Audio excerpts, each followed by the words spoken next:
Let me tell you of the days of high adventure.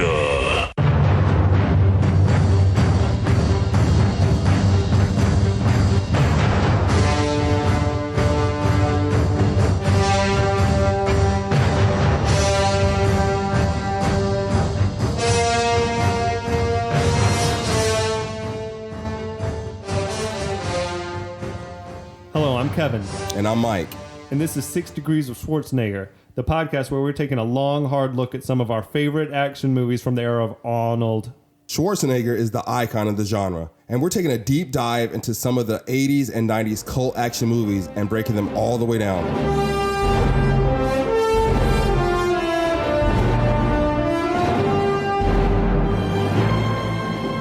Welcome back. We've got John, Mike, and myself here for the second chapter of our three-part breakdown of the Beastmaster. When we last left you, the evil barbarian Juns had just laid waste to Beastmaster's village, leaving him as the sole survivor. Beastmaster then formed a connection with Sharak the eagle, and he was about to set out on his own. Now we'll rejoin the story. Dar has now started his journey. And as he's going along, he meets two ferrets. No, what is he doing? He's doing something. Well, he was off doing sword tricks. We get a montage of running, screaming, and practicing with a stick. Yes. Yes. He is just swinging a big-ass stick around. Yeah. I don't really know how that's even effective training for anything other than fighting with a stick. If it's a heavy stick. So. It just makes your arm stronger? Upper body strength. I guess so. He was pretty ripped up. I mean... And there's the reason why. But I guess he's just finished one of his training sessions, right? And he's laying down, and these two ferrets kind of pop out of nowhere. Like ferrets. Totally cute. But are there wild ferrets out there? They must live. My high school girlfriend had a pet ferret. That thing was nasty. Yeah, ferrets are gross. Did she get it wild? Terrible. No, you get it from a pet store. Yeah, but they must exist in nature. In the wild? Yeah. I guess so. Yeah. They don't want to be pets, I don't think. They're one of those pets that they don't want to be a pet. I mean, dogs do. Yeah, but that's like they domesticated thousands a wolf of years or whatever. Of captivity. But yeah, ferrets are kind of nasty. They smell bad. They like scratch you and bite at you. I'm wondering if your girlfriend or ex-girlfriend didn't wash them or something. I can confirm she is my ex-girlfriend. Yeah. I'm just saying these might be special ferrets right here. Yeah, no. But so anyway, these ferrets, like they steal like his belt loop or something. Hey. It becomes like a physical comedy, like pratfalls. He's spinning around. Kind of he's like dizzy Cops or something like that. Yeah. And then he stumbles off the edge of a cliff and falls into quicksand. Don't y'all remember when quicksand, when you were growing up, you thought quicksand was going to be a thing and it never turned out? There was every adventure movie had quicksand. Yeah. I've always wondered how they make fake quicksand. Like it always looks so cool. Good, right? Yeah. I guess they just put water and sand, and just a lot of sand on top. No idea. And then they probably put like some kind of a lift so they can like slowly raise them up and down. but our dude, like our hero, definitely just got outsmarted by some ferrets. Yeah. Were you about to say outfoxed by ferrets? Maybe. Out-ferreted. You're going to say out-ferreted. They made him look like a real asshole. Like they played him for a chump. Yeah. He's the Beastmaster. And he's like chasing these ferrets. Come back here with my stuff. Yeah. Well, so having said that, as he's sinking into the quicksand, he uses his Beastmaster skills. Right. He mind melded with to get the ferrets to basically save his life. And then one of them ends up falling into the quicksand. And the other one, that ferret chewed through a tree branch that was like as thick as the ferret's body. Like a beaver. In 2 seconds. Like it was 2 bites and that branch fell down. Yeah. I was like, I thought that was weird. Ferrets can't chew like that. That's not just, I thought that would be more of a beaver, but I don't guess beavers like. Can you imagine if you had a beaver? Beastmaster for beaver wouldn't look as good. Can you imagine how long the movie would be if you had to chew through it like in the real amount of time? In real time. But basically he's able. Yeah, the branch falls in and he's like pulls himself out and then he reaches back into the sand because he realizes the one fell in and he pulls him out of the sand. Yeah. And then he names them Kodo and Podo. And I shit you not, we in high school I had a teacher who had like a pet prairie dog in class, like in a terrarium, maybe even 2 of them. But we definitely named, if there was one, it was named Kodo, and if there was 2, it was Kodo and Podo. We had a name, which was awesome. Cool. I don't know where he got prairie dogs. They were nasty as well, to be honest. You're around a lot of nasty vermin. Keeping vermin as pets is like, I don't get it. Anyway, that's me. Well, thank the gods the Beastmaster had that convenient ferret sack to carry them around in. He just put them in his little ferret satchel. Then, like, immediately he sees through the eyes of another animal. Yeah. Like this being hunted by some people or like trying to trap him or whatever. And he comes and he rescues the animal. It's like a big cat.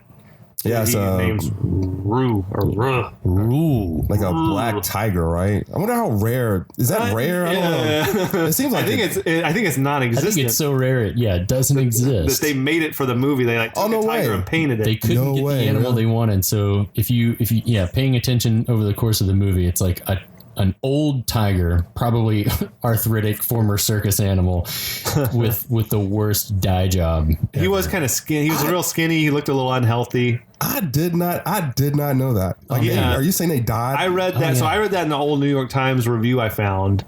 And John, you said on the commentary. Can corroborate, yeah. They said the same what's thing. the not PETA, but what's the one with the film the animal? It's PETA, I think. Is it Like, PETA? They must have had a field day with that. And honestly, why not just let it look like a tiger? Tigers look cool. Yeah, but a black tiger looks cooler. I guess so. It looks more austere. Yeah. More severe. Not austere, severe. The worst name in the world, though, he gave that thing. Roo.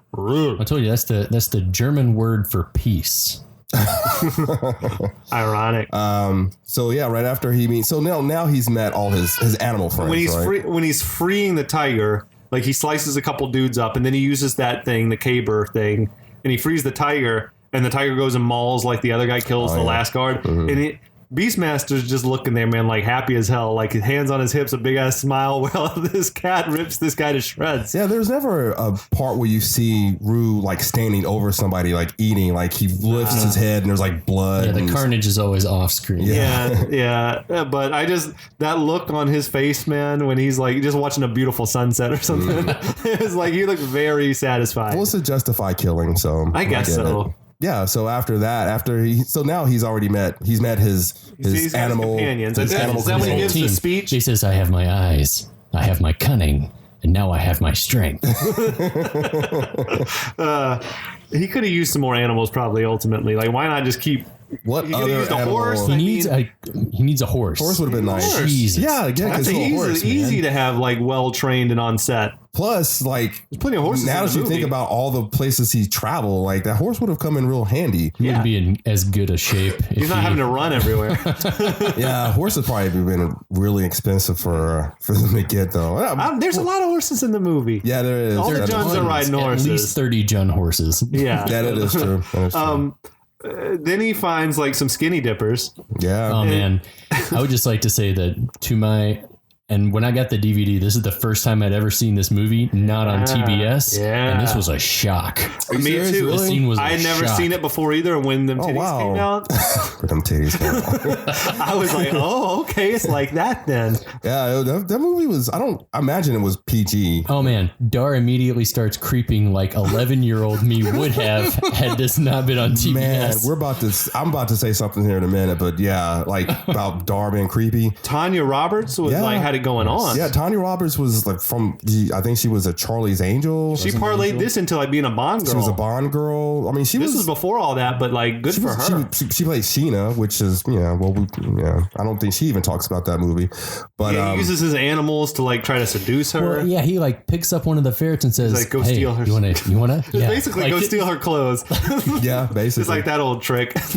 And then he uses his tiger to scare her because he jumps her from behind. And I forget what he says. The whole scene is creepy. He says, "The beast is fierce." He like but if we show no fear, we might escape. Like in a real like creepy way. Yeah, lots of side glances. Like I wonder if she's buying it. Yeah. Then he goes and he like kind of scares the Roo away. Yeah, like they're in on it. He's like, ah, and then he sort of gives him a signal like, go on and run off.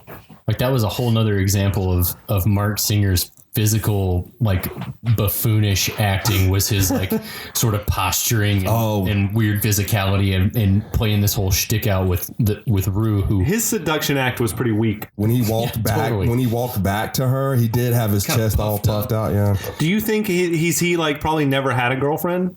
Like the Beastmaster? It was like Mark Singer? We don't know the about Beastmaster? that. I mean, does this be his first time really interacting with a woman? Yeah. I mean, I don't know. There were women in the village. There had to be women in the village. roll in the hay in Stilt Village. He had to. Well, He had to have hooked up. Well, you have to think that if the village had never gotten attacked and he never had to go on this journey, he would have ended up getting married. So, I mean, it was, that's hard. That's a hard question. They never show it, Yeah, he comes back on her and he like forces a kiss on her. That is, I saw this movie this morning and I was like, that's really creepy, man. I can't imagine they would do that scene today. Did he pins her down? Yeah, he basically tries to rape her. Creepy. And creepy she sort of turns the tables on him and gets on top of him. Yeah, which is then like, okay. And then he like flips it back and gets on top of her. Pins her arms, pins her legs. Like, we don't know what's about to happen. Like that. We know what should have. I mean, we know what it looks like is about to happen. Even Conan was like more gentle with his lady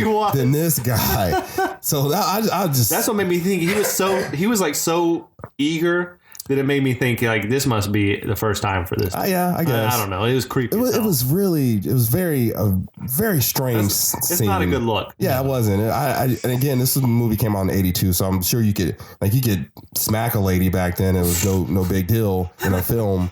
But this was tough to watch. It was tough to watch and recollect. She says she's a temple slave, which is funny. He's like, "Come with me," and she's like, "I'm a slave. I got to get back to the temple." Like.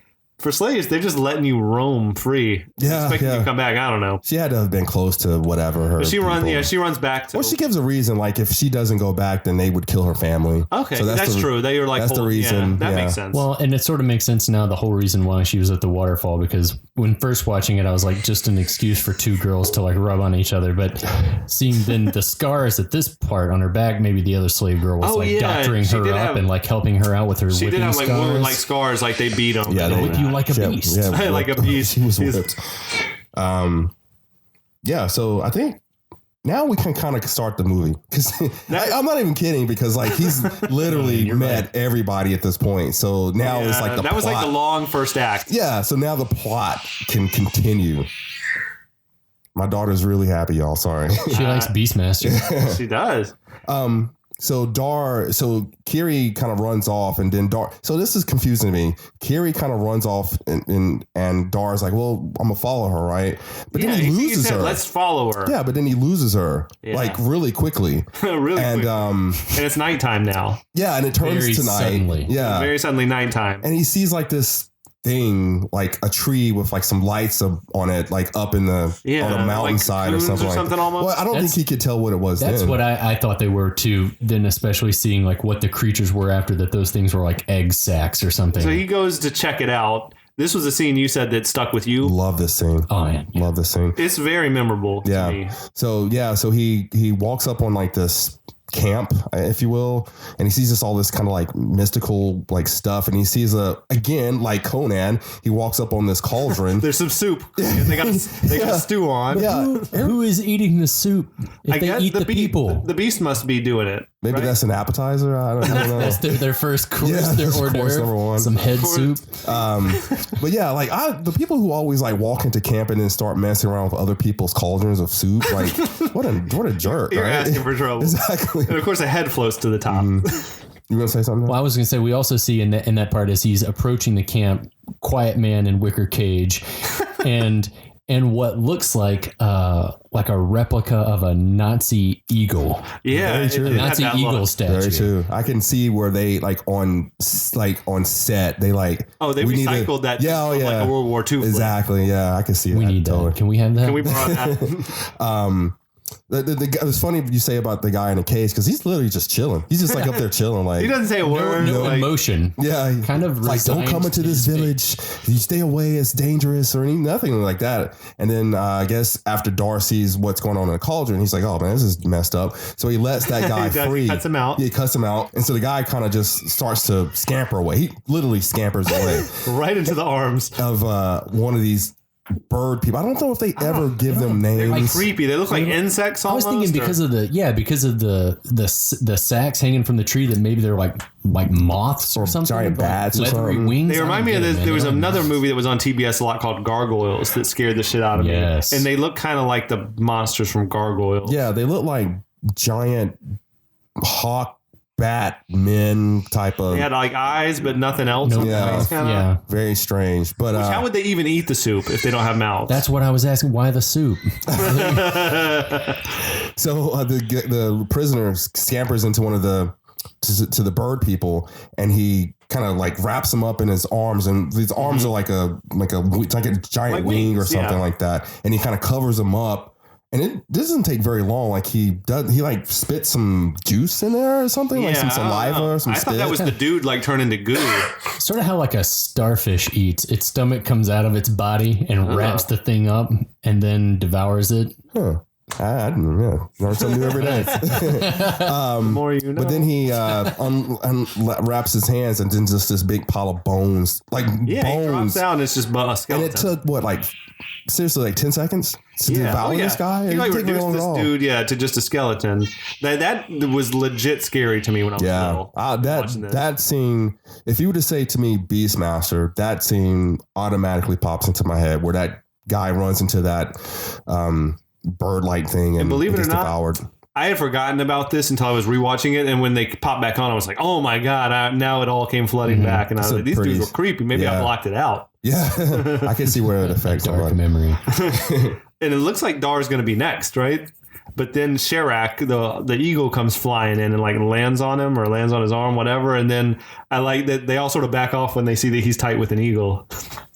Yeah, like they don't look like eagles though. That's just a weird thing. Yeah, like why do They must relate? worship. That must be like That's their right. god. Eagle you know? worship is what I took from it. Maybe they aspire to be eagles. But I don't know. I kind of for me it almost felt like they were almost like birds. Like I kind of got that feeling. That's why they worship the bird, you know. I found myself wondering like what these things' lifestyle is like when no one is around. Like, do they talk? Like, do they just chill with each other? They communicate. They seem very like silent, and they just stand there like statues until they gobble somebody up. I don't know. Sounds like a good life to me. And then head. They give him like an eagle Yeah, medallion. that's right. thing. He gets his necklace. So that was weird. They gave him like a gift, I guess. They're like, Yeah. "Oh, you're the guy, the eagle whisperer, or whatever." Yeah, and after knowing what we know, like that amulet or whatever comes in really handy later on in the film. So now Dar is he's back on his journey. Again, I guess now we can get the story started. He's back on his journey. He's like walking down this long path full of like dead bodies On pikes. like his village. Yeah, just like his village. So he knows he's walking into something. So he walks into this village. It was the village from the open of the movie. Right. Yeah. With the pyramid and everything. So he stumbles upon this ceremony, and this is kind of like creepy because, like, as he's walking up on this ceremony, I didn't even realize this because I'd forgotten about it. But Maax is there, and they're holding like this religious ceremony, and he throws a kid into a fire. Like he sacrifices a small child into a fire. He's got like some speech like this to satisfy R. But he's kind of just a con man. Like he doesn't. Well, he seems like he's just getting off on it. Well, he says that doing this is the only thing that's going to keep the Juns But away. we know that like he's tight with the Juns. Yeah, we know like, that. They're like his bodyguard. The people of our dumb. Yeah, he's like down with them, and I don't know. What's the benefits of it? Like, we never see any. That's what I'm saying. I think we never see him have powers. Like in Conan, he's just a the leadership evil role. priest. Like he legit turns into a snake. Like he actually. Spoiler. He, like he has powers. This dude, we never see him do anything. He's got witches that seem to have powers, right? And he's tight with the Juns. But I think he's sort of conned his way into a position, of that he can do what he wants. And I think he just kills kids because he likes to kill kids. Maax, career politician.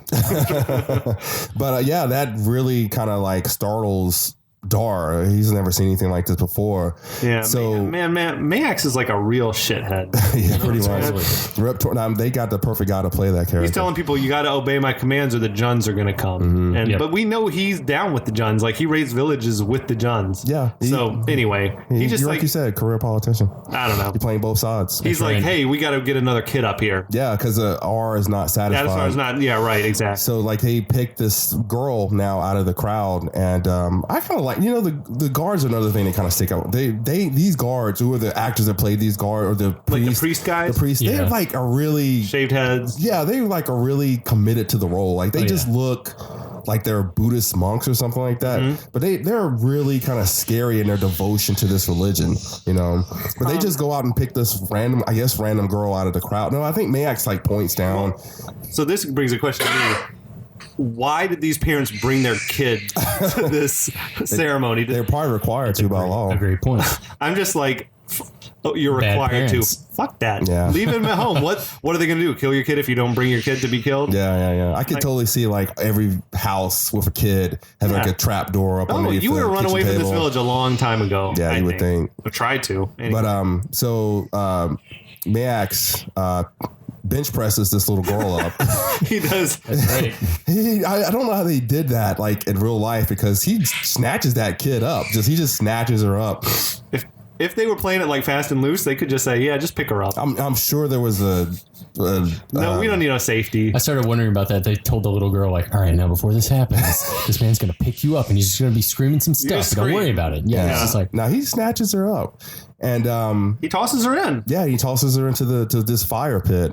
And but I don't know why he didn't toss her all the way in. Yeah, he kind of just like lazily hits the edge, and that gives Dar enough time to send his eagle into the fire pit to save the little girl. Eagle rescue number 3 for those of you who are counting. Yeah, the eagle saves the day a lot. Sharak always comes in at the end. Yeah, that's like his secret weapon. That's his trump card. Yeah. And I mean, a good sized eagle weighs at most 15 or 20 pounds and carries probably a 40-pound child away, which is, it still works for me. I think that animals can. I think the animals can have superhuman, super animal, whatever strength. If Beastmaster's like channeling his power to them, there's no way they have to. There's some things that happen in this movie that can't happen. There's no way that eagle could pick up that kid. But it looked like obviously they must have had the real eagle carrying like a dummy child. Yeah, no. But it looked like a big size real child. Like it was pretty good. Yeah. Quick question. There are a lot of animals that they had to work with, and a lot of unconventional animals like a hawk and ferrets, and a tiger. Like, how much did it add to production time? Just to how many times did they have to film that scene? They had 25 ferrets on set. Really? And all of the aerial shots that they got of the eagle actually flying had to be engineered because they couldn't get the bird to just fly. It wouldn't leave the ground. They had to put it in a cage that they raised with a balloon and then open a trap door via remote control, and the eagle would kind of fall out of the cage, and they would film the eagle falling. The eagle? Did they have somebody down there catching it? Man, they're all old and busted. Every animal on that set is like in retirement. I bet they were going through ferrets too, like when they were done with them, they just chuck them. Yeah.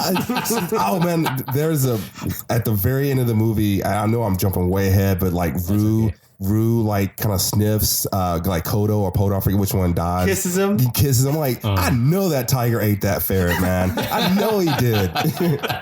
You can't tell me he didn't eat that. I know they had to use like 3 ferrets for that shot.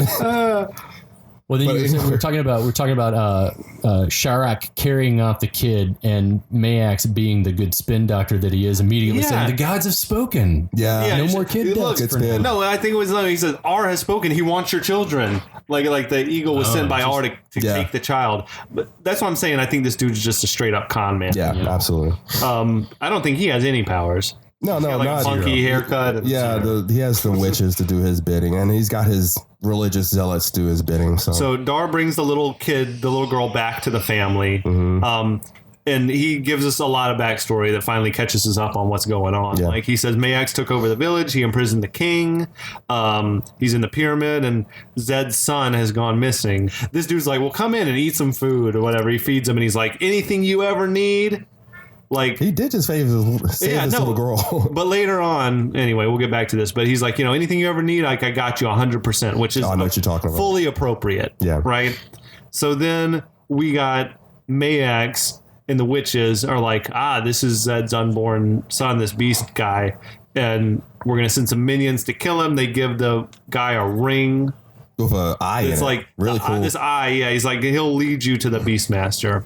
You know, Maax is not a very good bad guy because several times in this movie he knows exactly where the unborn child is, the person that's supposed to kill him, and he does a piss poor job of killing him. Send everybody. Don't send like 2 or 3 priests. Well, this sort of leads into the next scene that we're about to see, is so that he gives the ring, and in the very next scene, or in the previous scene, Maax says, I want the Master Beast. Bring me the Master Beast. Oh, he wants him alive? He says, R wants the Master Beast. Take this ring and find him. And in the very next scene, when Beastmaster is at the waterfall having a drink of water, that's when Maax says, that's the mark of R. Kill him.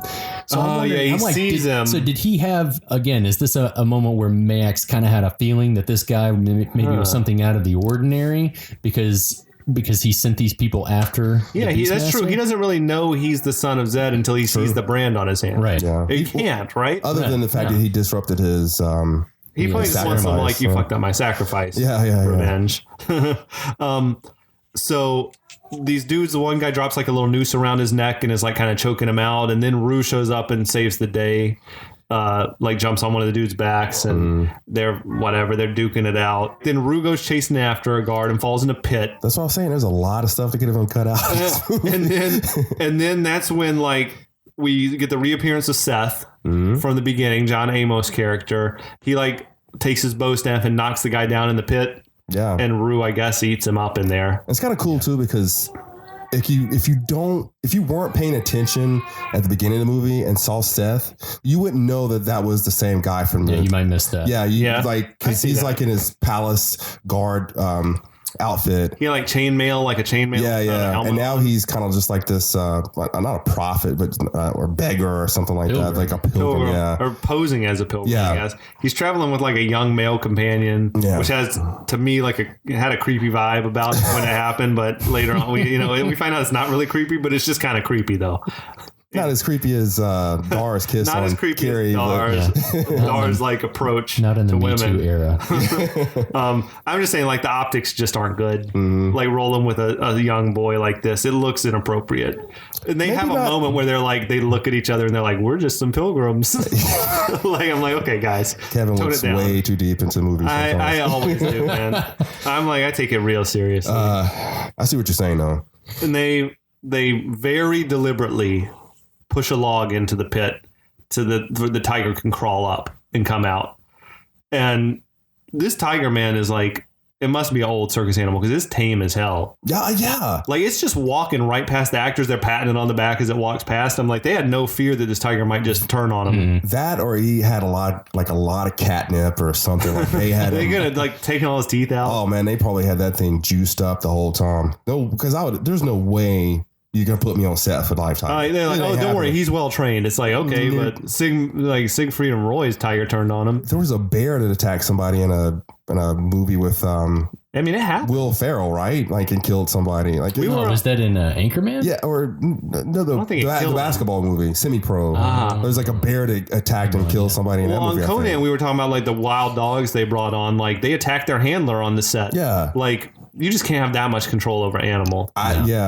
I don't. Do you guys see anything like that? Like in your back notes, like where an animal attacked somebody or just something? Just the one incident at the very begining of filming on the bear. Yeah, the bear incident.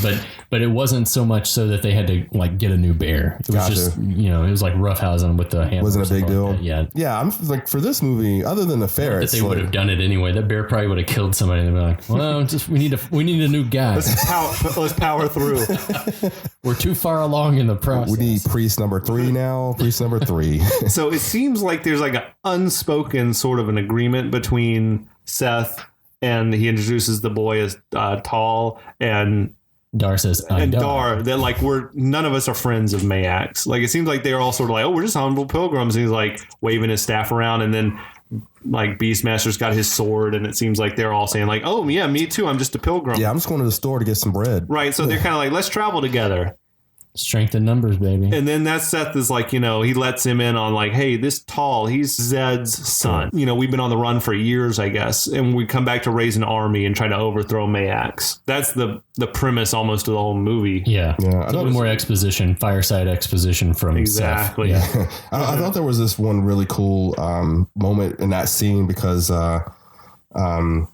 Tal finds Kira's necklace within all of his Dar stuff, and Seth picks it up with his staff, and he says, "Where'd you get this? Right? Where'd you get it?" Right? And I'm telling you, like, John Amos broke character. Like, he was not Seth in that part. He was like John Amos from Good Times. Was he? Oh, he totally. I don't know character. Good Times. He's like, now where'd you get it? He was like, that ain't no slave girl. That's no slave girl. But he brings, like, of the guys in this movie, I felt like his acting had me the most convinced. Really? Well, I just thought it was funny because I feel like that for that one scene, he became kind of Mr. Evans. He became Mr. Evans from Good Time. It's like, yo, here it is. Here, you can take it back. So they find that. They find the eye ring, which he's like, oh, yeah, you can wear the ring if you want to. So Tal puts the ring on, which we know is going to be bad news. How'd they find that ring? It was in the sack with the jewelry. Where but they found it from like one of the dead. No, it came off. Kodo Podo took it. Gotcha. And also, so this is a little tricky. Tal says, Kiri, the redhead, that's my cousin. Mm-hmm. Now, does that mean that's... Well, we were talking about this before we started recording, John and I. We don't think that Tal and Beastmaster share a mother. So they could be cousins on Tal's mother's side, which would mean that Beastmaster and her had no like blood relations. Well, they're still the same father. Dad. Same father. Dad. No, Kiri, I mean, if, say Tal's mother, who's not Beastmaster's mom. Okay, gotcha now. Is like the sister of Kiri's dad or something like that. Then there's no blood relations. But you said later on, she's like calling him Uncle Zed. Yeah. But she would be his uncle either way. He would be her uncle. He would be, Zed would be her uncle, whether it was. If she was the daughter of like of his sister or something like that. I don't know. Maybe it's not creepy. In the commentary, Coscarelli and Pepperman acknowledged the fact that it's a little problematic, and had they had time, they would have changed it. But they were like, it's still vague enough to where it's not. So it is. I'm sure they didn't see Star Wars either. And honestly, throughout the history of cavemen and prehistoric whatever, like there was a lot of that.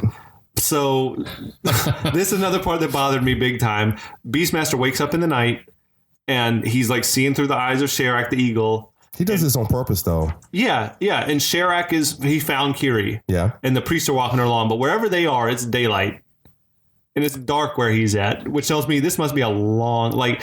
Did you watch this on YouTube also? Yeah. Okay. It's got to be miles and miles away. They were not close. Yeah. They weren't close for it to be dark here and it's light there. Yeah. Maybe eagles see differently. Oh, shit. Whoa. You're blowing minds right now. Man. Eagles, there's no human being that will ever know what an eagle can see. So maybe eagles have night vision. Maybe eagles see daytime. I'm down with that. They see daylight all day long. Maybe. That's why they can hunt. I'm going to give you that 100%. Yeah, I'll go with that. Okay. Now I'm back on board with the movie, and we can continue now. We were about to have to stop. Now we're back. Was that the one thing where I was about ready to walk out. Okay. We're going to have to leave it there for this episode, but we'll be back next week with a lot more in the final chapter of our series on the Beastmaster.